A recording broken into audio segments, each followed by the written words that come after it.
wa nadha'u dan meletakkan kami Allah al-mawazin pada beberapa timbangan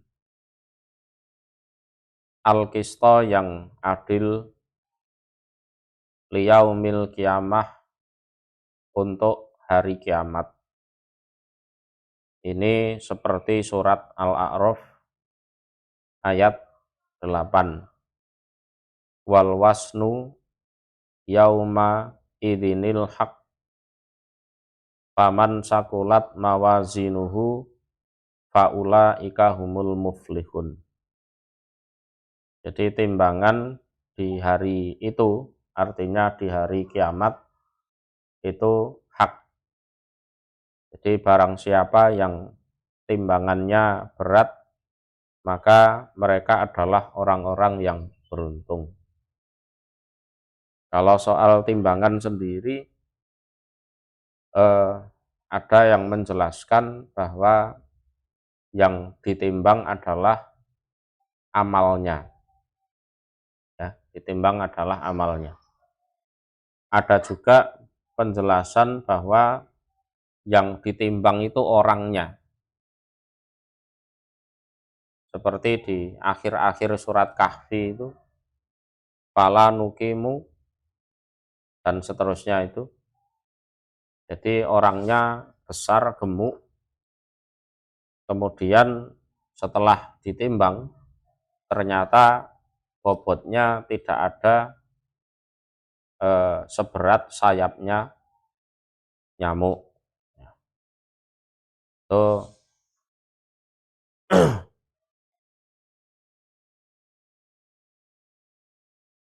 jadi besok di hari kiamat ada orang itu didatangkan badannya besar, gemuk, tapi begitu ditimbang tidak ada bobotnya seberat bijinya sayapnya nyamuk. Di surat Kahfi ayat 105. Fala nukimu lahum yaumal qiyamati wasna. Fala tutlamu maka tidak dianiaya. Sopo nafsun diri sayan pada sesuatu pun. Jadi tidak ada di sana yang didolimi sedikit pun. Di min naqsi hasanatin, penganiayaan itu ada kalanya pahalanya dikurangi, au ziyadati sayyiatin, atau dosanya ditambah. Itu tidak ada di situ. Wa ingkana dan seandainya ada opo amalan iku misqala habbatin, seberat biji. Habbah itu ya biji. Bahasa Jawanya las-lasan. Kalau biji ya biji-bijian. Min khordalin dari sawi. Jadi walaupun amalan itu hanya sebobot biji sawi, jawabnya ataina maka mendatangkan kami Allah biha terhadap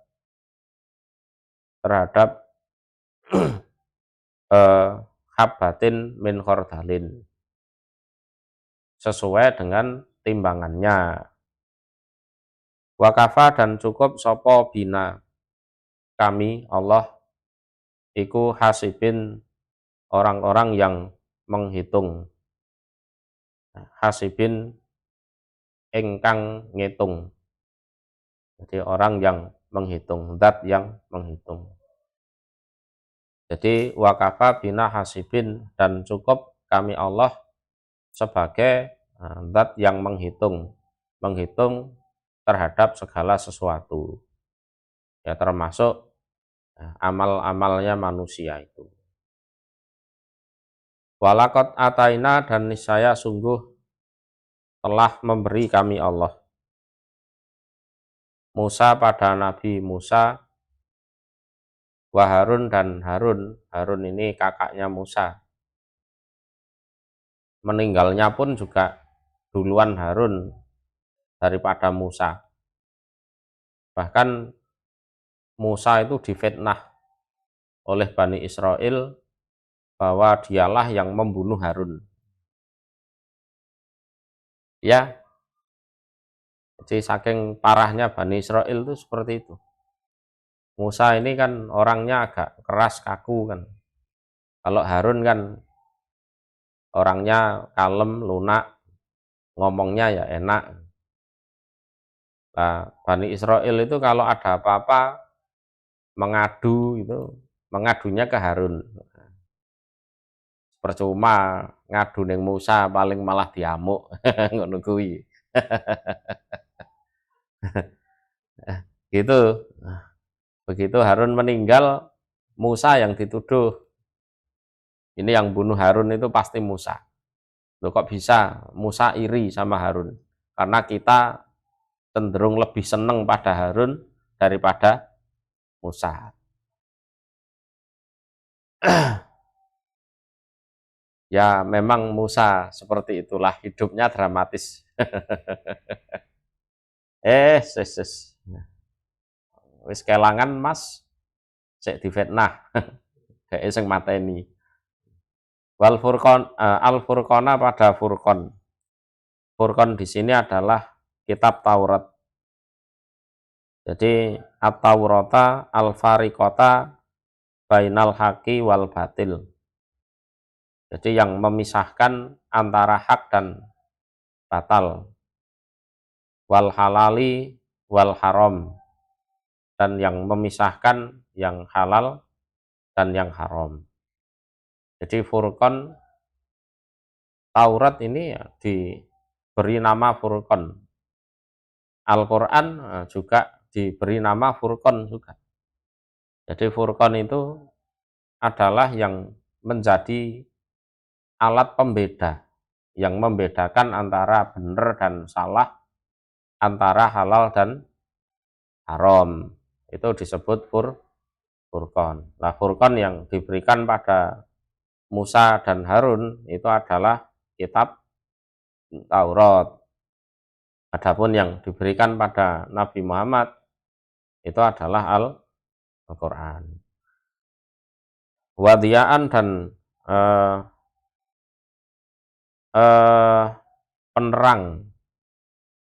penerang. Jadi maksudnya adalah wal makna ataina Musa at-Taurata diyaan. Jadi kami memberi kepada Nabi Musa kitab Taurat sebagai penerang dari kegelapan. Wadikron dan peringatan. Jadi selain sebagai penerang juga sebagai peringatan. Lil mutakin bagi orang-orang yang bertakwa. Lil mutakin bagi orang-orang yang bertakwa. Jadi diyaan itu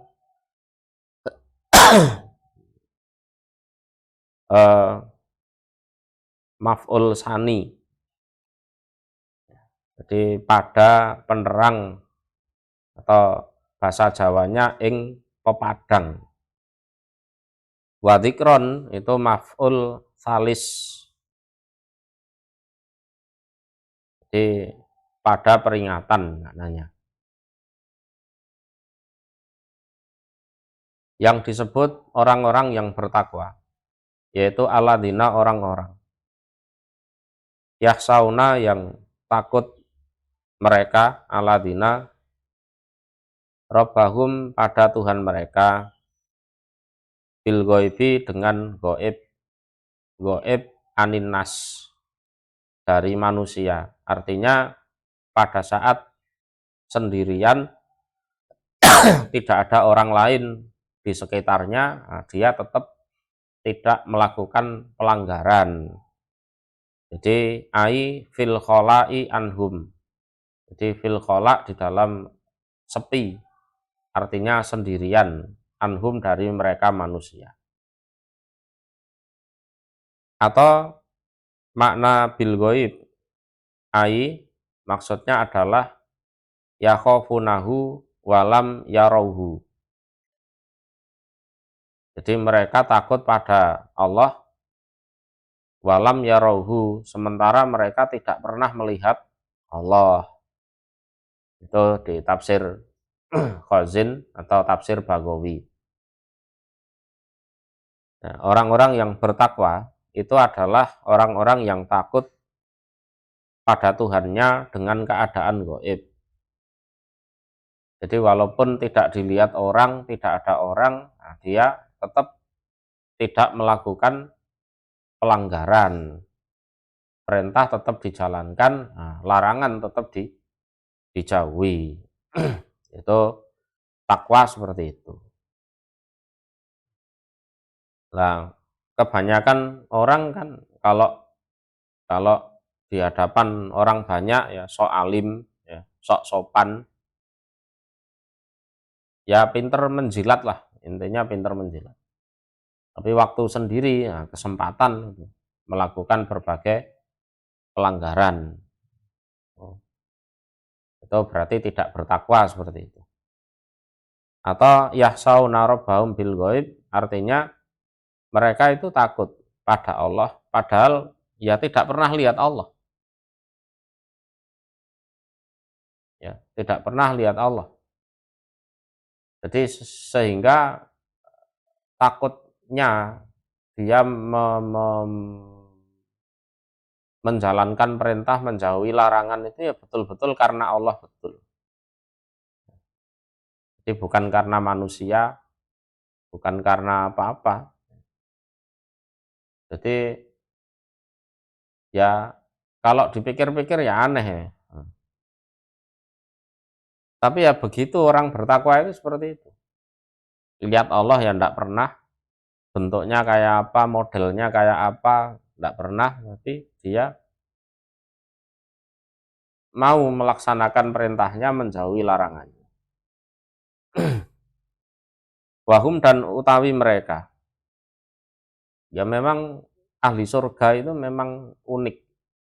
Wong di antara 1000 orang itu satu yang masuk surga, yang 999 masuk neraka. Jadi ya memang aneh. Ya, memang aneh. Minasaati dari kiamat. Minasaati itu maksudnya ai ahwaliha, dari mencekamnya kiamat. Dari hal-hal yang menakutkan saat hari kiamat. Iku musfikun, orang-orang yang khawatir, mengkhawatirkan. Artinya khaifun, orang-orang yang takut. Dan mereka dari kiamat, hal-hal yang nanti menakutkan, yang mencekam di hari kiamat, mereka betul-betul takut. Usaha bagaimana caranya biar tidak tertimpa hal-hal yang mencekam itu. Ya. Loh, ini belum ke nerakanya loh ya. Jadi peristiwa kiamat itu sudah menakutkan. Dan mereka sudah takut itu. Kalau dengan peristiwa kiamat saja sudah takut, apalagi dengan nerakanya loh, ya lebih takut. Wada dan utawi ini Al-Quran. Iku dzikrun, peringatan, mubarakun yang dibarokahi. Jadi dibaca dapat pahala, didengarkan dapat pahala, dikaji dapat pahala, diamalkan dapat pahala, diajarkan dapat pahala lagi. Itu barokah namanya. Anzalnahu, yang menurunkan kami Allah pada Al-Quran. Fa'antum, maka utawi kalian lahu pada Al-Quran, iku mungkirun, orang-orang yang mengingkari. Cuma kalian saja yang memang ingkar.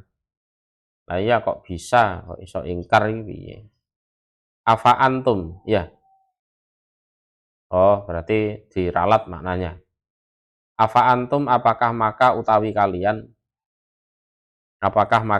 kalian lahu pada Quran iku mungkirun orang-orang yang mengingkari? Jawabnya ya jangan. Jadi afa antum lahu mungkirun ini adalah istifham fihi litaubih. Jadi afa antum ini kan kata tanya sebenarnya. Tapi untuk mencela sebenarnya. Apakah maka kalian ingkar terhadap Al-Quran ini? Itu kan tanya. Itu sebuah pertanyaan yang tidak butuh jawaban. Artinya, kok kamu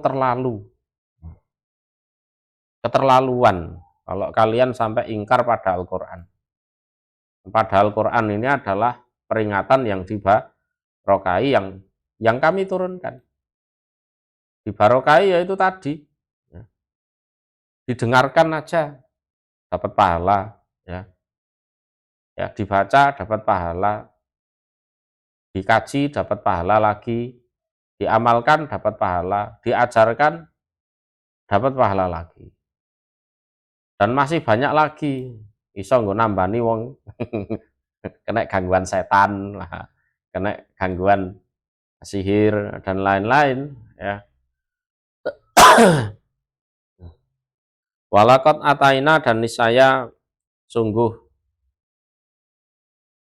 memberi kami Allah Ibrahim pada Ibrahim, rustahu pada kebenarannya Ibrahim, min qablu dari sebelum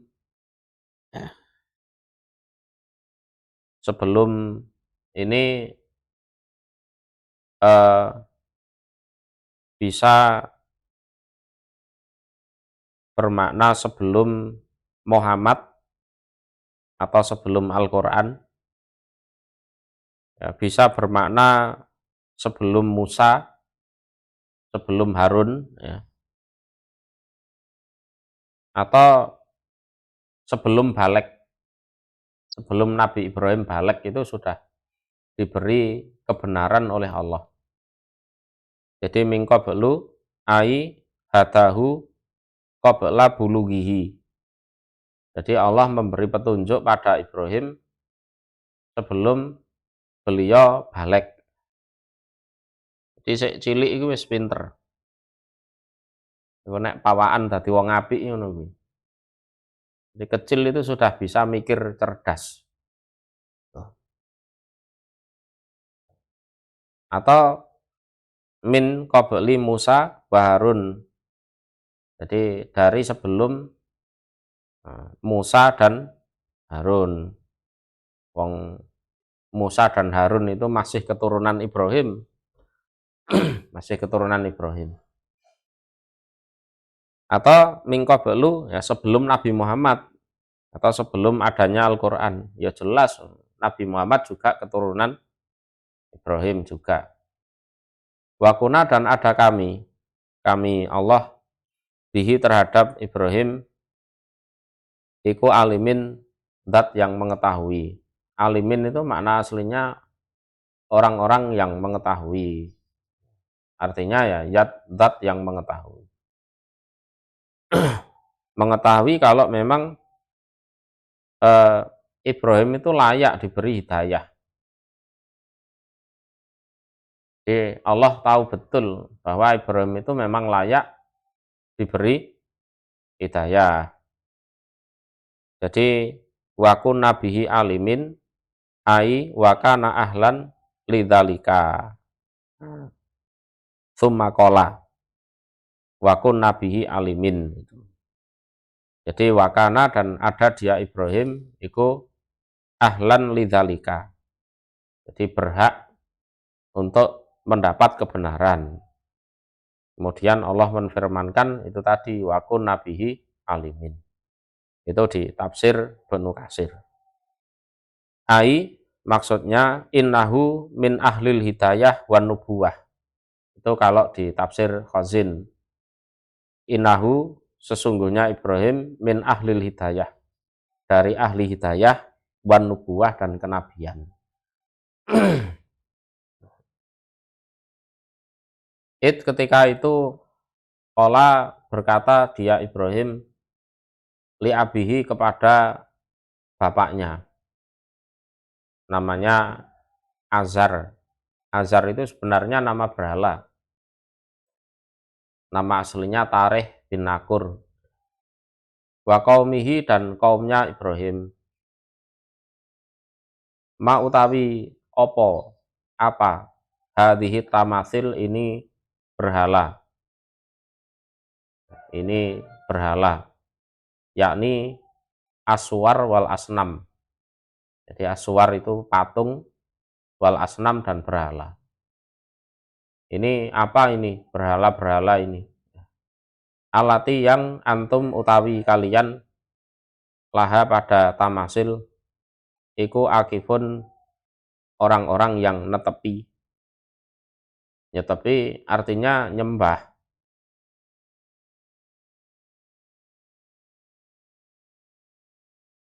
Ya. Kenapa kalian nyembah patung, nyembah ya patung-patung kayak gini disembah itu buat apa? Jadi hadza huwa rusdu. Jadi ucapannya Ibrahim mahadhihi tamasil alati antum laha akifun, nah itu ya kebenarannya Ibrahim yaitu ya kebenarannya Ibrahim yaitu. Jadi masih kecil belum balik itu bisa ngomong, ini kenapa kalian kok nyembah patung? Padahal masih kecil. Nah, lumrahnya masih kecil itu kan ikut-ikutan. Ayo le nyembah berhala. Oh nggih, ning kono kok ada jajannya. Oke, kan anak-anak kecil kan seperti itu. Ibrahim bisa ingkar. Ibrahim bisa ingkar di situ. Anak kecil itu pokoknya kasih uang, kasih makanan, ikut. Nah, kalau Ibrahim enggak. Karena memang ajaan mereka itu enggak benar. Ya.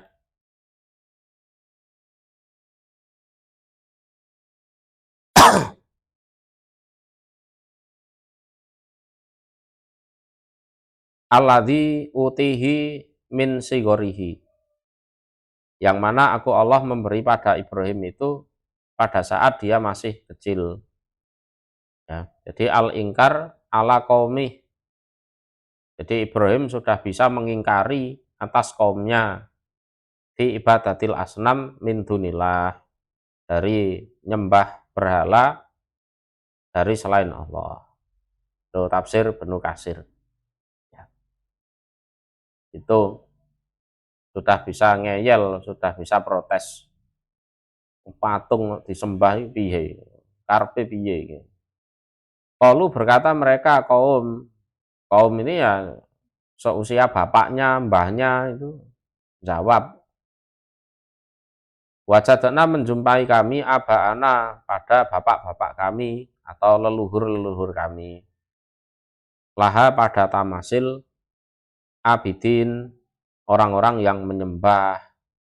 Nah, jawaban dari bapaknya, kaumnya yang lebih tua dari dia itu ya cuma jawaban ikut-ikut. Bagaimana leluhur kita dulu nyembah patung-patung ini, kita kan cuma ngikuti. Maksudnya apa kita enggak tahu, pokoknya ikut gitu aja. Aja meneh sing cilik. Sing gede kadang ya ora mudeng. Jadi faktadaina bihim, maka kami mengikuti bihim terhadap mereka leluhur.